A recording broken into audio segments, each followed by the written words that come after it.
Well, good evening. Welcome to week 5 of Old Testament survey.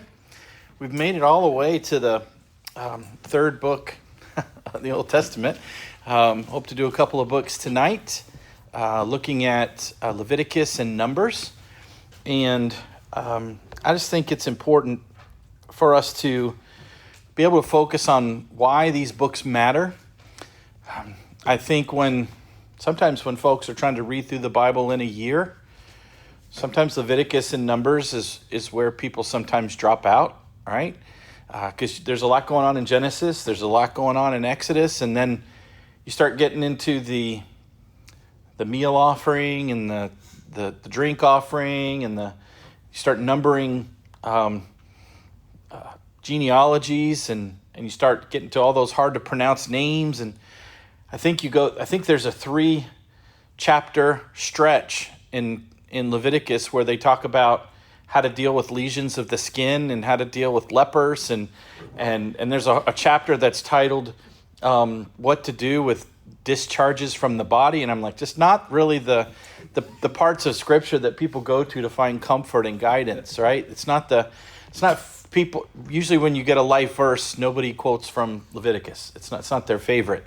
However, Alan did a really good study in a Sunday night series a couple years back, and it's still online, Lessons from Leviticus, and he did a great job of looking at some of the feasts and some of the sacrifices, and he basically drew parallels to Christ. And so it was a great study. So it's worth leaning into, right? So ritual cleansings, we're going to find a few chapters here where they talk about how to make yourself clean before you can enter into service, right? And we see here that God is teaching his people that if you want to approach me, there needs to be a change. You have a sin problem. You exist in a state of uncleanness, and if you want to get to be able to have fellowship with me, something needs to change. And God instituted this in the wilderness with a people that hadn't yet gone into the promised land. They didn't have homes. They were living in tents. They were mobile. They were moving around. But yet, as God was teaching them these things, these families practiced this for generations. Dozens of generations. From this point, some are even, to a certain degree, keeping them today. And so he was teaching them how to deal with sin, how to approach God. We're going to find the key foundational principles of substitutionary atonement and access to God, and what purity means. And God was just trying to teach these people a lesson. Now, this has been perverted as well. And the law has been carried and lifted out of context and used and abused for people also for thousands of years. Because like the Israelites of the time, people today have missed the point. Pastor shared a quote from J. Vernon McGee, did the Through the Bible series, been on the radio for probably half a century right now, and talked about how to find your rest in Christ, how he needs to be the one who's doing it. And yet still today, we get this idea that we can somehow contribute to our wellness. We can somehow contribute. You want to read it? I have it if you want me to read it. Load it up. J. Vernon McGee on Romans 8:6 says this: I'm sick and tired of hearing super pious, dedicated Christians who talk about their devotion. My friend, lack of divine blessing comes not because of lack of devotion. Nothing I get from God comes through my devotion. It comes through his marvelous grace. So somehow, I know that that's not going to be able to. I'm gonna read it next to the microphone. Sure. Because everybody tells me something good happened. You sound like whoa, whoa, whoa, whoa. You can't hear it, right? Whoa, whoa, whoa. J. Vernon McGee on Romans chapter 8, verse 6. I'm sick and tired of hearing super pious, quote unquote, dedicated Christians who talk about their devotion. My friend, lack of divine blessing comes not because of a lack of devotion.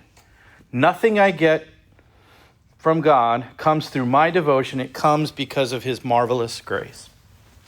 And so somehow we believe that we have the key. We can turn it on and turn it off. Again, the things that we get are, we have to appropriate what's there, but it's by taking control, it's by assuming the position that God takes, is how we turn it off.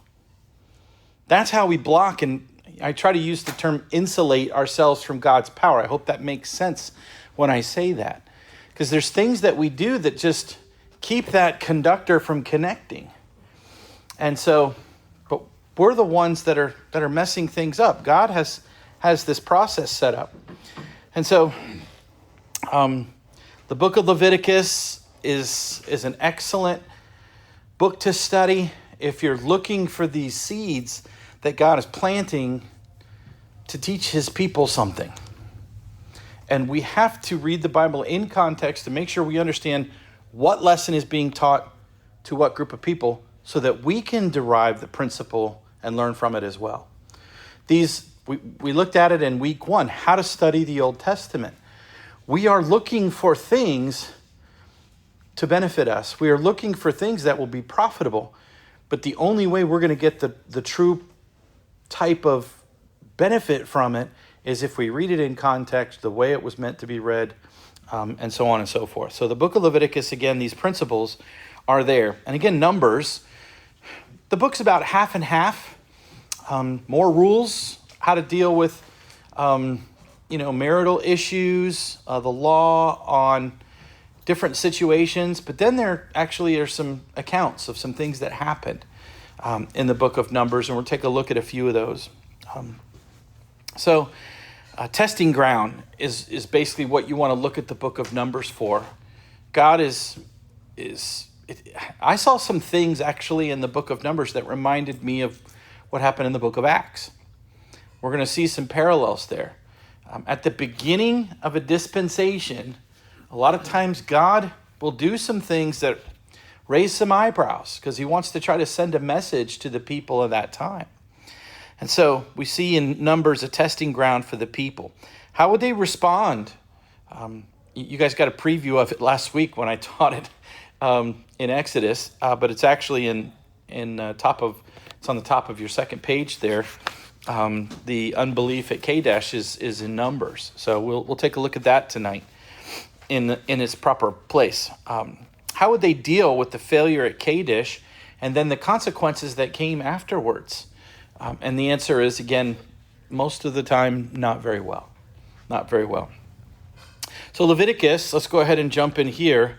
Leviticus is a name that's derived from the Latin and then the Greek lutikon, connected to the tribe of Levi. So you can see Levi right there, and we recognize the tribe of Levi as the priesthood tribe of the nation of Israel. Right? It acts as a manual for priests to manage the tabernacle and the nation's spiritual purity. And again, I think one of the biggest mistakes that we've made is we read the book of Leviticus and we think, okay, it's my responsibility to clean myself up for God. Missed the whole point, right? The point of the Mosaic law is that all these ritual cleansings are there, and they needed to be repeated over and over and over and over and over and over again daily. Why? Because it did not do anything for you for eternity. That was the point. But yet daily practice of these things sent the message to the Israelites that somehow they were the pure ones. And so they began to look down on others. They began to think that they were somehow better than even others in their own group, right? We see the publican and the Pharisee, the comments there. So the opening chapters here give instructions on how people worked through the priests to offer worship. We see in the first few chapters of Leviticus, we see the different types of offerings, right? You have the burnt offering. You have the meal offering. You have the peace offering. You have the sin or the trespass offering. And so each one of these put a barrier between the people and God. And God said, if you wanted to approach me, you need to do such and such, and you need to bring it to the priests. And the priests will then offer it to me. And it will be approved of God if you do it the right way, the way I tell you to do it. And so you see this idea here. And again, we mentioned it already. A study of these offerings in detail will give a background as to why God had this offering done in this way, what it teaches us about the coming offering that only needed to be offered once for all, forever. That's Hebrews 7:19. The law made nothing perfect, but the coming of a better hope did, by which we draw nigh to God. There you go. So again, if you listen to that, you and I get close to God, as J. Vernon McGee mentioned, because of the grace of God, because of what the Son already did. You and I get close to God. We're brought nigh to God because of the work of another. And it's not because of what you did to impress God. God didn't give you a seat at the head of the class, or you didn't get to sit up next to the teacher as the teacher's pet because of something that you did. You gained that position and you gained that favor because of what Jesus did for you. And that is the point that the Israelites were supposed to get. Remember, we'll hit it when we get to the dispensational outlook.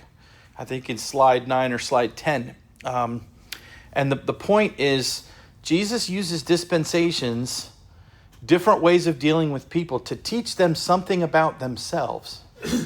It is something to put them through a different rule of life. He gives revelation to a steward, and then that rule of life is supposed to educate them. It's supposed to be their pedagogue. It's supposed to be their child trainer that then teaches them something about themselves. But one thing that we see in our dispensational study is that in each dispensation, man failed. There was failure, and then there was judgment. Not because God did something wrong, not because he didn't provide what we needed to get the right answer, not because he kind of stacked the deck against us. Exactly the opposite. He did everything and provided a way for us to succeed, and we just couldn't keep up our end of the bargain. And we're going to see that again with this right here. There's actually an account halfway through the book of Leviticus of Aaron's sons, Nadab and Abihu. And here's where I saw something very similar as we see in the book of Acts. We've talked recently about Ananias and Sapphira from Acts chapter 5, where they lied and committed the sin unto death. We're going to pick that up again next week after our Palm Sunday and Easter hiatus. We'll go up and we'll finish that lesson on the sin unto death.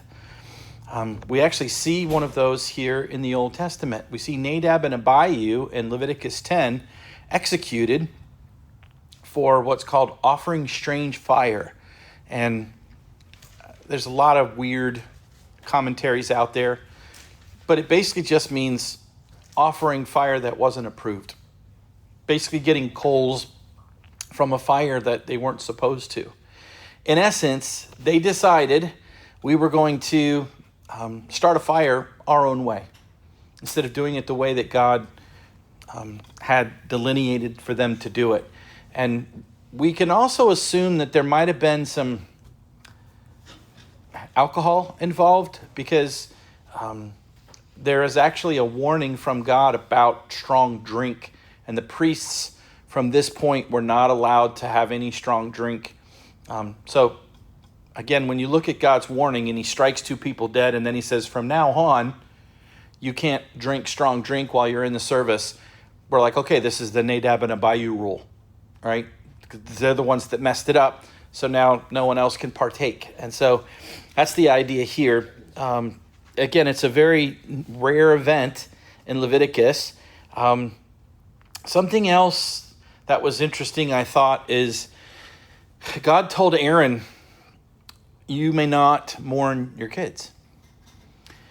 Nobody in your family can. Don't let one hair of your head be unkempt. Don't rip one part of your clothing. No sackcloth, no ashes. Because the mourning was basically mess everything up, rip the clothing, put dirt on, and then sit and cry for a period of time. That's what traditionally, that's how they mourned loved ones. God said, nope, stay in service. Dress up, come to work the next day. Don't do it for fear of death. God said, the one who does it, I'm going to execute them too. Again, God was sending a message that, no, you can't do it. Can't do it. You need to do things specifically the way I tell you to do it. So we see here, again, we say it's possible that the sons of Aaron were drunk when they were performing service, and they had a serious lapse of judgment. They got fire where they weren't supposed to get fire from. We move now to the Day of Atonement in Leviticus chapter 16. God is showing something here that is an extension of what we saw in the last book of the Bible. We saw in Exodus 19, remember God's pivot? We see throughout the book of Genesis, even the beginning of Exodus, we see God cohabitating with his people in an open way. We see people walking with God in the early chapters of Genesis. We see Abram getting a meal with God. We see God sending representatives to go grab Lot's hand and pull him out of Sodom and Gomorrah. We see Jacob wrestling with God to be able to get a lesson on, yes, you have influence with men and you have influence with God. But Israel's presumption in Exodus 19, God said, all right, we have a problem here. We have a people who think they are entitled to be in my presence with their behavior. We have a people who think that they can somehow do something to gain my approval. And he said, we have to change that. We have to show them that God is holy and there's purification necessary to be able to get into God's presence. So this is the idea of the Day of Atonement. We see there in chapter 16, verse 30, on that day shall the priest make an atonement for you to cleanse you from all your sins. Now the problem is he had to bring 2 goats. Why? First, he had to offer a sacrifice for him and his family because he was not sinless. So take care of your own sin first, and then you can offer on behalf of the people. That comes from also Hebrews 7, a few verses after the verse that Pastor just quoted us, said, who needeth not daily, this is talking about Christ, to offer up sacrifice for himself and then for the people, as Aaron had to do. Aaron had to say, okay, I had sin this week. I had sin last month. I need to offer for my sin first, and then I'll be able to be qualified in God's eyes to be able to offer sin of the people. Jesus didn't have that. Jesus only had one sacrifice because there was no sin. He was the perfect candidate. He was the spotless lamb.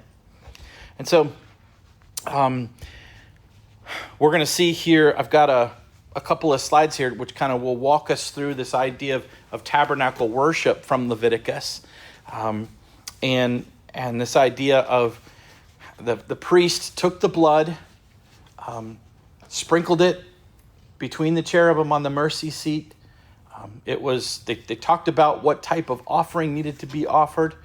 Very heavy imagery for substitutionary atonement. One had to die. Death was necessary because of sin. Again, very strong message being sent. And this was every year from this point on, all the way up to when Jesus himself died. Day of Atonement. So, strong image of substitution. And again, the picture was you need righteousness to be able to approach God. And if not, you need to be cleansed. This was the idea. again, this whole point is on God's holiness. God is higher in every way conceivable than everyone else, and there's a distinct difference there. And so we have, again, this high imagery of substitutionary atonement. Take a look at, I've got an actual diagram of the tabernacle on my next slide, but I wanted to be able to kind of walk you through it. The outer court of the tabernacle, everybody was able to come into the outer court, all Israelites. But then there was a place called the holy place, which was restricted only to Levites. But then there was the most holy place, or the holiest of holies, and only the high priest could go there, and he could only go there once a year.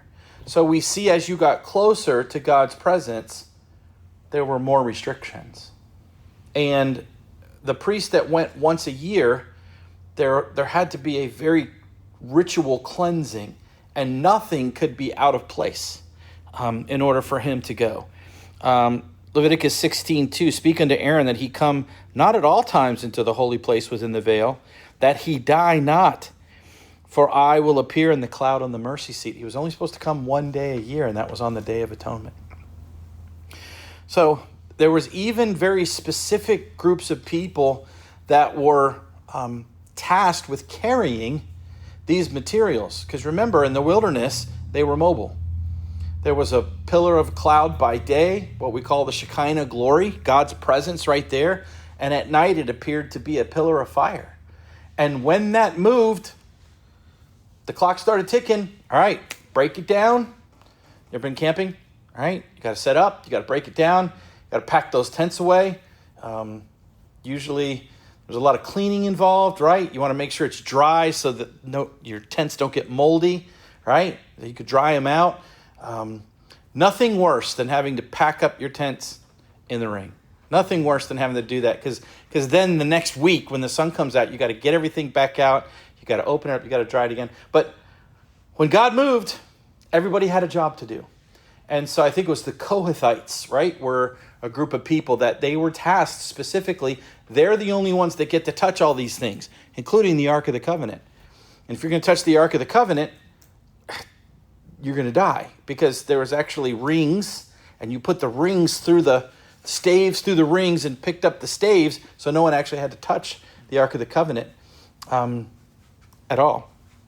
And so, again, the diagram shows that the closer you got to God, the more restrictive everything was. Fewer people could come, and more rituals had to happen for that person to be able to come in a shorter amount of time. All right, let's take a look actually at our, we actually see here the outer court is this area in the foreground right here.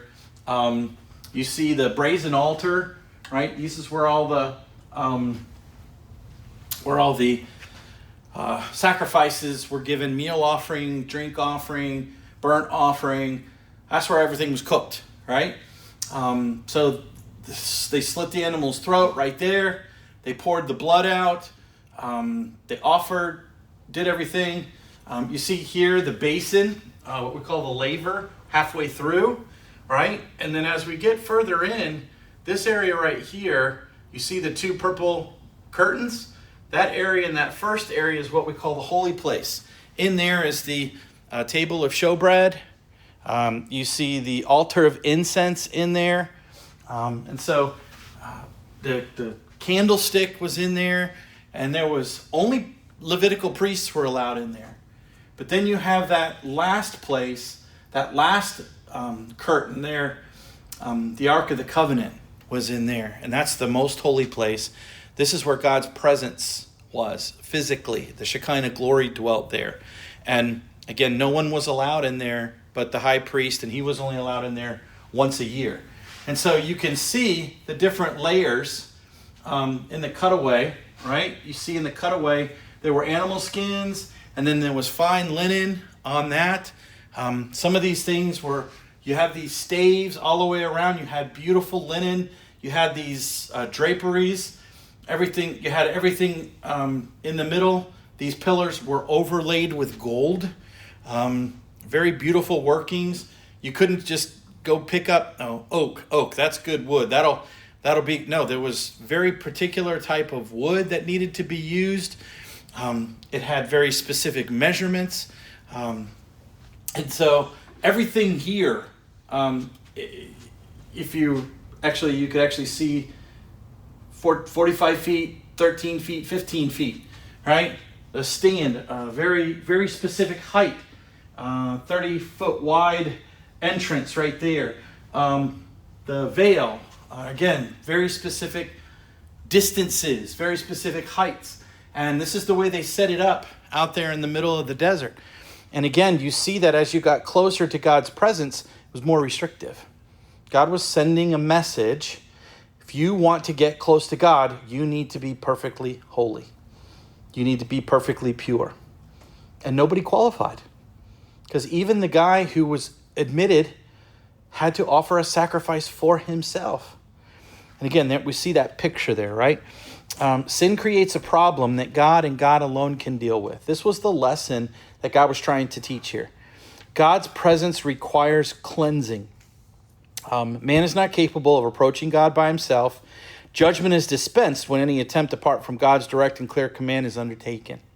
God is preparing the nation for his son's arrival. So we see this momentum as we study the Old Testament, right? Even in the third book of the Bible, even in Leviticus, even in Numbers, that God is preparing things for something that's going to happen, a promise that was made back in Genesis chapter 3. A promise that was repeated in Genesis chapter 12. A promise that was repeated in Genesis 15. Again, we see this momentum marching forward of everything is pointing towards God fulfilling his promise, God keeping his word, and we're going to see it in many other ways. All right, now we go to the passage that I taught you last week that I stuck in Exodus, but it's actually right here. It didn't fit, so somebody should have raised their hand then, but that's okay. Andrew got me afterwards. He helped me out, so that's good. But the first 10 chapters of the book of Numbers is filled with more instructions. How to set up the camp. This had to even be facing the right direction. You couldn't just say, oh, we got some good ground over here and the sun's going to be in their eyes, so let's do it this way. No, God said, this is what you do. Even which tribe was on which side of the fence. They had to set up the 12 tribes in order around it. Again, God was very exacting in what he wanted here. Again, here we have the duties of the Kohathites. They carried the holy objects to very specific articles of worship. There's silver trumpets. There's basins. There's ways to carry water. It's very interesting, very exacting. And then we see here, they traipsed through for several days, got the law from God. All the things that happened in the book of Exodus took place. Finally, God brings them to the front door of the promised land. And he said, it's time to go. It's time to enter into the promised land. You've been out here enough. This has been a long journey from Egypt. We've set up for the land. I've made it possible where you're going to go in and have victory. And of course, everything that God had provided, he demonstrated his power at every turn. They sent a spy from each tribe to go in and take a look. And what was the answer? Everything you said was true, God. The land truly flows with milk and honey. Good report on what happened. Bad report on what we should do next. Something you didn't tell us, God. There's giants here. There's big bad dudes, and we are like grasshoppers in their presence. Some of Goliath's ancestors were in there, I think, right? You've got these guys that were truly big. I mean, I think you got some big dudes in there. But Joshua and Caleb, no problem. Let's go. God promised it. These are guys that fresh on their mind was water from a rock. Fresh on their mind was Red Sea, chariots being de-wheeled in the middle, right? They probably even remembered the death of the firstborn way back in, Egypt. All these miracles that Moses performed to show that, hey, it's time. Joshua and Caleb had their eyes not on the problem, but had their eyes on the solver of the problem. And they said, let's go. True faith. However, the people basically said, are you trying to get us killed? We could have died back in Egypt. And so they did not have confidence. Their eyes were not on Jehovah. The mixed multitude, which is basically just a phrase that we use to describe the unsaved people that were a part of the millions that were following, that came out with them from Egypt, turned them back. The result became judgment. God said, okay, you won't go, so now I'm not letting you go. You have to stay out here in the wilderness for 40 years. Everybody 20 years old and over, you're going to die out here. You're going to die by the time you're 60, and we are going to, that's just the people who were 20, right? People who were older than that, they died before then. That whole generation died out. And God then was going to raise up a new generation and bring them in. Joshua and Caleb's answer, we see right there in Numbers chapter 13, verse 30. Let us go up at once and possess it, for we are well able to overcome it. That's just not confidence, that's super confidence. We are well able to overcome it. We won't even have a problem. They had their eyes on God, not on the problem. Jehovah's judgment on them from chapter 14, verse 29, your carcasses shall fall in this wilderness from 20 years old and upward. 40 years of wandering in the wilderness. And again, Joshua and Caleb were going to be the leaders of the next generation. They were the ones who were going to be able to enjoy the promised land and its riches here. So the next 26 chapters, we see multiple rebellions. We see some mini rebellions. We see Miriam just complaining about Moses' authority. God judges her immediately. We see some big rebellions, Korah, Dathan, and Abiram. Right? These are guys that the earth basically opened up and swallowed them. How did Miriam get judged? Leprosy right away, right?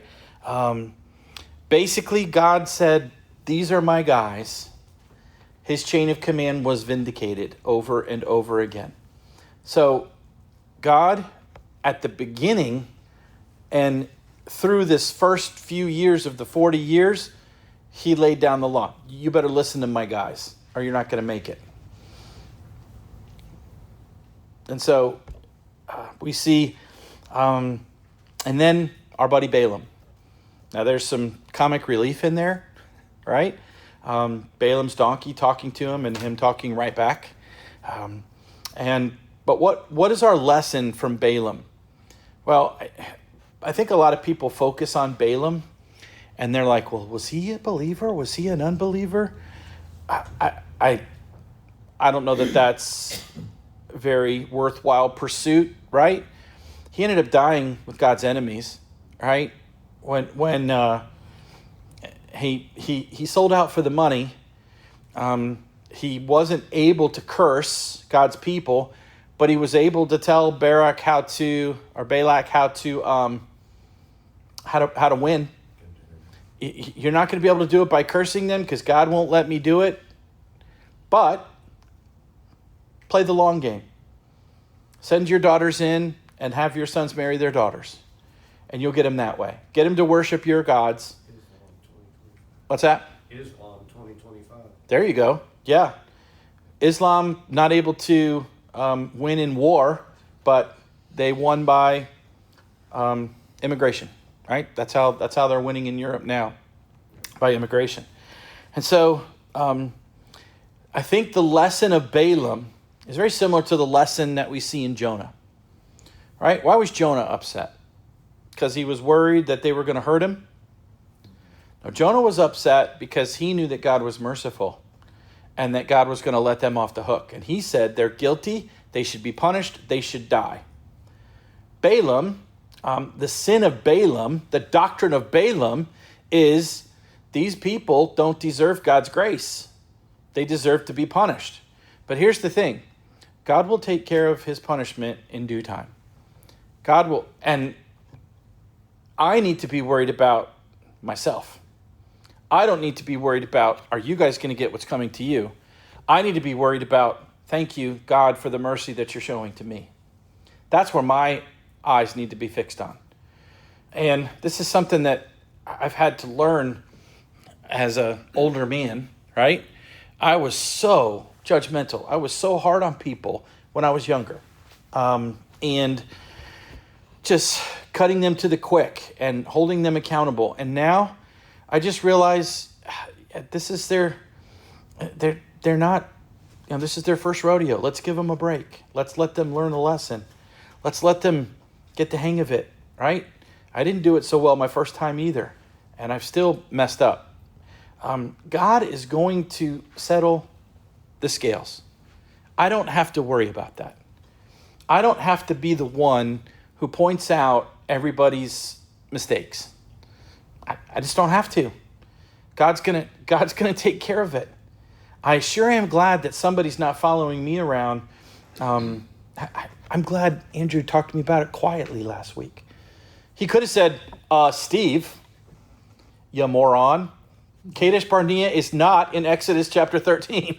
He could have. He didn't. I appreciate that. My son-in-law's a good guy, right? He shows no respect to persons. What's that? He shows no respect to persons. God will take care of it. God's not letting somebody get away with something because he's their favorite, right? Saw that bumper sticker that, Jesus loves you, but I'm his favorite, right? That's one of my favorite bumper stickers. But God doesn't have a respect of persons. He's not letting people get away with anything. He's taking care of things in his will and in his way, all right? So we see these rebellions and these rules. And where do we see Balaam meeting his end? We see him in Numbers chapter 31. We see him in Joshua. We see him dying with the Midianites, with God's enemies. Martin? Didn't John say the disciple whom God loves? But who said that? John said that about himself, right? He said, right? This is the one. You know what I'm struck with? John and Peter had this rivalry, and it shows up a few times. And the way that God lets that come through, I think it's hilarious. I think it's great. Let's take a look let's close with our dispensational tie-in here. Again, we are in the dispensation of law.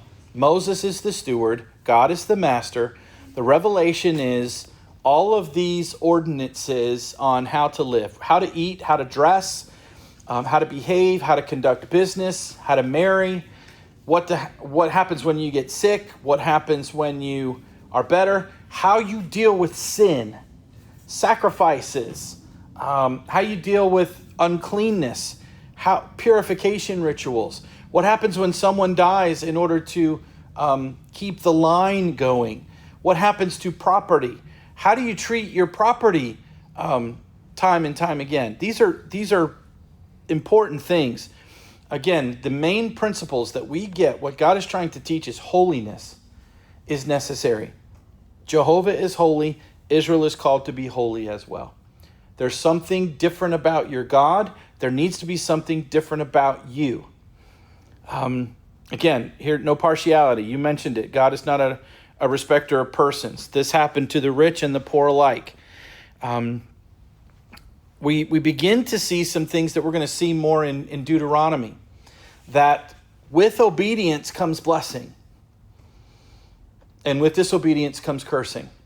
This was something that was inherent to the law, and this is something that wasn't carried over today. The prosperity gospel is not applicable for today. Deuteronomy 28 can't be preached as doctrine for our practice today. We're going to get into that next week when we look at Deuteronomy 28. Righteousness according to the law, and then righteousness apart from the law is something that's going to be handled in Rome, the book of Romans. But there was nothing wrong with the law. The law itself was righteous. The law itself served a purpose. It was the daily elementary school, middle school, and high school teacher for these people, pointing them to Christ, trying to teach them what righteousness looked like. And so over and over and over, this frustration was meant to drive them to Jehovah, was meant to fix their eyes on Jehovah so that when one came who was pure, they would recognize it and they would be able to see the difference. Conditional blessing, strength and inheritance tied to obedience, prolonged days in the land, possessing the land that God swore. We're gonna hit some of this in Deuteronomy. That ye may be strong and go in and possess the land, that you may prolong your days. This was Israel's test.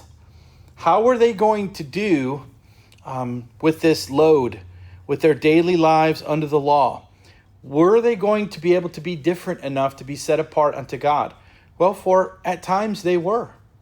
And so we're going to see that at times this nation becomes the most powerful nation on the face of the earth.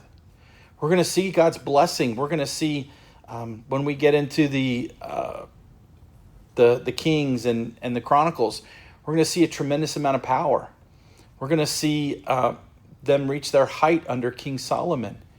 And again, they're going to mess it up after that. They're going to, with apostasy and by breaking God's law, they're going to then come under God's punishment, right? And so their failure in this was supposed to drive them to Christ. This is the Galatians chapter 3. The law was a schoolmaster to lead them to Christ. All right, so what lessons were they supposed to pick up that we kind of saw in these two books? God provides, God teaches, but God also holds accountable. God's not going to let his words fall to the ground idly. You're going to listen, right? We see atonement, and we see then in Numbers a testing ground. We see these pictures, this imagery of substitutionary atonement being taught, and God's purity, and that man is dirty and he needs to be purified. Again, this is just like low-hanging fruit. If we understand these things, how easy is it to explain the gospel to somebody after we know what Christ has done? And so God is trying to drill these lessons into these people generationally. It's what they did. It's how they operated day by day by day, every week when they came around to the Sabbath. Every day when they got to prepare their food, the manna was on the ground, right? And so this is something that God was drilling into their heads. He was making it muscle memory for them so that they could be taught what the gospel was. Again, these key themes: access to God had to be done through ritual. And again, if you understand that, if you understand how difficult it was for these people to get to God, then you can appreciate what you and I have by grace. Now we can see this access has already been provided. You and I are seated at the Father's right hand. We don't have to wait for the high priest to go in once a year and to operate on our behalf. We've already been given access because of the one mediator between God and man, the man Christ Jesus. You and I can approach the throne boldly, not because I cleaned myself up and I showed up in my best sweatshirt tonight. I don't get to come to God because of the way I'm dressed. I get to come to God because of what Christ did on my behalf. It's not about me. It's not about what I do, what I can do, what I have done, or what I will do. It's about what Jesus has already done, and I need to learn to rest in that and to see myself the way the Father does, as purged and cleansed in God's sight because of what Jesus did. So this fills me with gratitude. And grace makes all service to God from that point on voluntary. Because I'm not serving to gain favor. I am serving because I've been granted favor that I didn't deserve. And so it's why I give. It's why I serve. It's why I study. It's why I want to be close to God, because I've been brought close to God because of what Christ did. And so this is the lesson that you and I are to learn. This is the lesson God was trying to teach them by setting themselves all these hoops for them to jump through that ultimately was going to frustrate them. All those hoops have been eliminated for you and I. So again, what irony, what ridiculousness for people to try to resurrect these old hoops and to set these barriers up in front of people today. That somehow God expects us to keep the law. That these are how you and I are supposed to approach God. Again, they got it all backwards. They got it all upside down and inside out. Missing the point of what God is trying to teach here. Final thought here, the wilderness was a time of testing. God provided, even in judgment, preparing the nation for his son's arrival. One of the things we're going to see again in our next lesson, Deuteronomy and into Joshua, we're going to see that as they neared the end of the 40 years, that never did they miss a meal. Never did they go without. They were never hungry. They were never thirsty. Their clothes never wore out. Their shoes never wore out. God took care of his people even when he was chastening them. Even when they had no destination, they were just wandering and wandering and wandering, God had loving care over them. And that's the God that we serve. That's who he is. Any questions, any comments on these two books? So they're books that sometimes we easily just skip over, but they're definitely worthwhile. All right, we're going to take a break, and hopefully our next teacher arrives.